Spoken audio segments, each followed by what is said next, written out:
Dans le fond, le conseil d'administration de Air Mauritius prend une décision vendredi qui termine le contrat du CEO.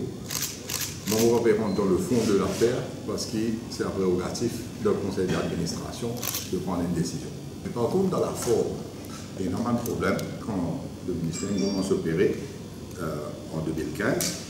Un des premiers travaux qu'il a fait, c'était justement pour le façon qui dans ma state-owned enterprise, dans ma organisation du secteur public, comment prendre une décision tu peux prendre en fonction du rôle d'un chief executive et aussi rôle d'un chairperson.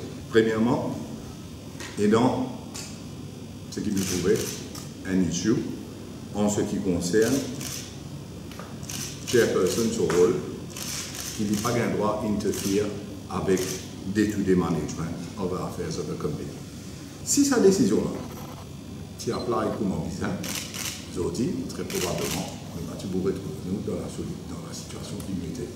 Parce que tu prenais une clear demarcation line entre ce qui chairman nous a fait et ce qui chief executive nous a fait.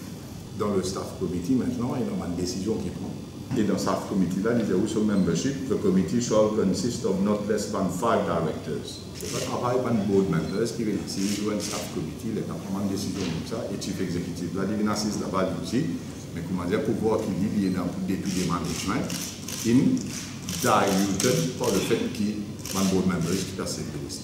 Alors, si le gouvernement, par exemple, peut implémenter une politique pour aller dans la direction que Maurice peut venir une plateforme pour l'Afrique, et bizarre qui est Mauritius sur une policies aligned avec ce que le gouvernement peut faire, il se peut bien que le chief executive ait d'autres views en fonction de comment pour augmenter la profitabilité des Mauritius.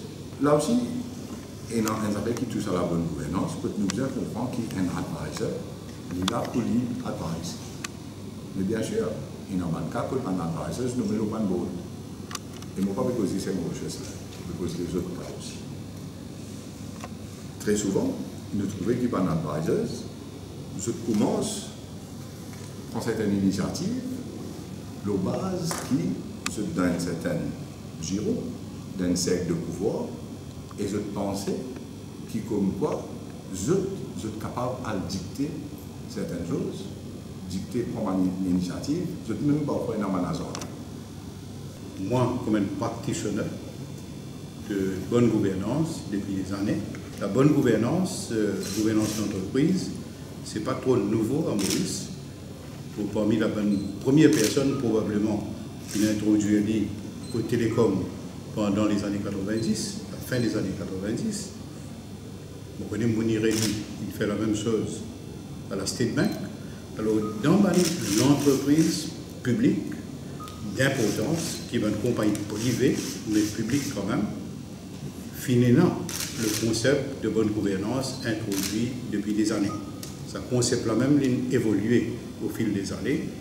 Maintenant qu'il y a un ministère de bonne gouvernance, le droit tout le monde est réalisé que la culture de bonne gouvernance est propagée partout dans le pays, pas seulement dans les entreprises publiques, mais dans les entreprises privées qui les analysent. Top TV, news as it happens.